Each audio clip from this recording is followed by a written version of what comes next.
Hey guys, this is the project proposal update for GIS 595, Disaster Management. My project was on animal disease outbreak response, and this is the progress that I've made so far.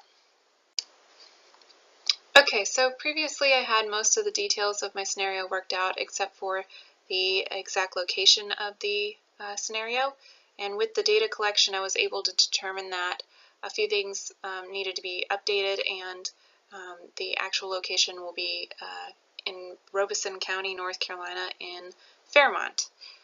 So the updated scenario will actually revolve around pigs instead of cattle, because eastern North Carolina actually doesn't have a whole lot of cattle farms. So that was good to find the data and update that accordingly. So now my scenario is as follows.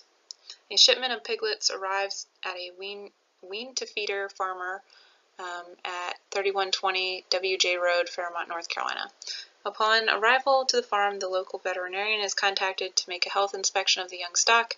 The veterinarian arrives at the farm 2 days later and finds that several of the piglets are ill. The vet is unsure of the diagnosis, as the pigs are only a few weeks old and may be tired from recent farm transfer. The veterinarian makes the precautionary report to the animal health department and for a second opinion, and an animal diagnostician for the department arrives a week later. While tissue samples are being analyzed, a second report is made by a nearby source farm of the piglets, where the farmer has noticed that several of the sows have fevers and are getting blisters on their hooves. And the source farm is going to be a farm located just lateral to the initial infection site. The diagnostician is dispatched to this farm for additional samples and notifies the State Department of Agriculture, the Consumer Services Emergency Program Office, and the Federal Animal Plant Health Inspection Services. Both farms are placed in quarantine but continue to operate on their own properties with unconfirmed diagnoses. The State Highway Patrol and State Animal Recovery Team are placed on alert to prevent any further travel of livestock in the area because the disease affects not only pigs but other hoofed animals. And 3 days later, the labs and diagnosticians' observations are confirming a positive diagnosis of hoof and mouth disease. The surrounding area is now being closely monitored for any further outbreaks, and the vaccination and disposal protocol has been placed in effect for the county, which is Robeson County, North Carolina, and possibly surrounding nearby areas. Follow-up inspections are being made to all farms which received piglets or animal transfers from the two farms, because the animals in that area they grow quickly and then they are distributed among local farmers at pretty fast rates. So if you're looking at the source layers for the application, you'd see that the first report was made at 3120 WJ Road, which is point number 1, and then they received the piglets from point number 2, which is the source farm where the pigs were born, and then they distribute the animals to other farmers in the region. But you can also see that there's another pig farm within close proximity, and there are several more in that region as well. Okay, so previously I had not collected any of the data. Now I actually have all of the data needed for this project.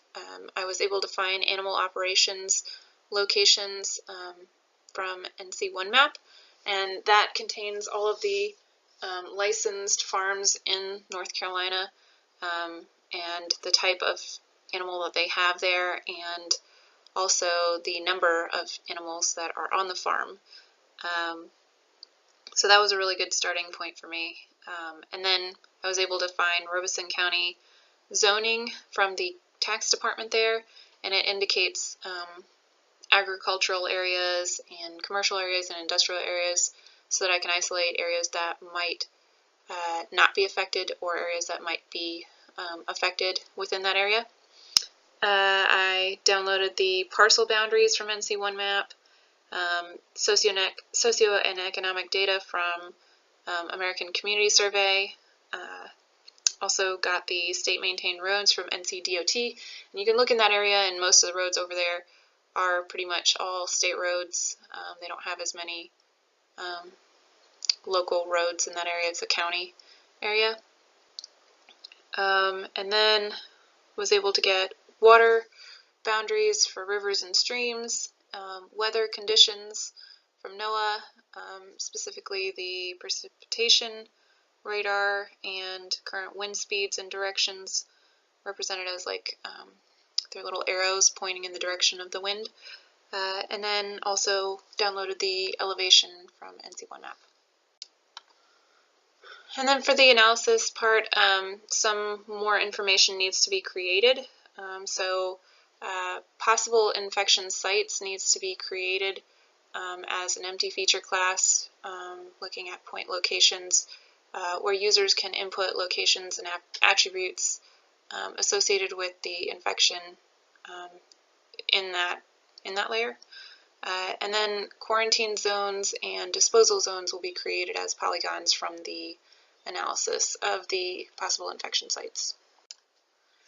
So prior to loading the data layers to the web application for use, I'm going to prepare them in ArcMap 10.4.1 by clipping the larger layers to the extent of North Carolina, and then also limiting some of the information that they contain. I'm also going to create an empty infection site feature class, which will be points with specified domains, and then publish that so that users can input infection site locations based on the reports they receive, and then the attribute information as well. I'm also going to create 2 geoprocessing tools, one for quarantine zones and one for disposal zones, which will be needed to establish perimeters for safety. And the quarantine zone is going to be a buffer of a user-specified distance of the infection sites. And then the disposal zone is going to clip some additional buffers of the water layers and roads from the quarantine zone as adequate places where you could possibly dispose contaminants in that area. And then I'm going to publish those so that users can use those tools online in the web application. So some of this was discussed previously, but the users will be doing the analysis in an Esri ArcGIS Online web application, which contains the modified layers described previously, and allow users to create new features in the empty infection site layer for possible outbreak and symptom locations.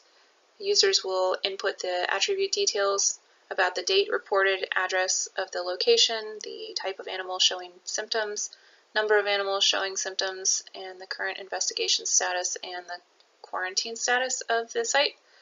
Users can then use customized geoprocessing tools created to establish the quarantine and disposal zones as necessary, which will also be available to the user as widgets.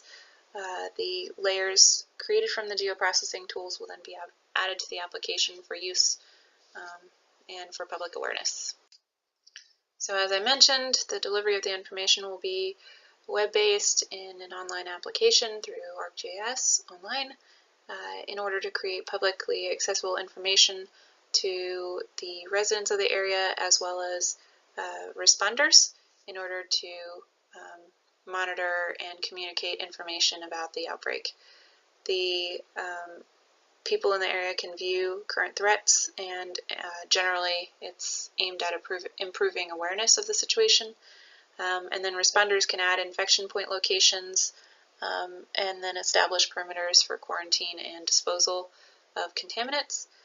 And then information can be updated to reflect the current hazard status or remove information as threats are mitigated.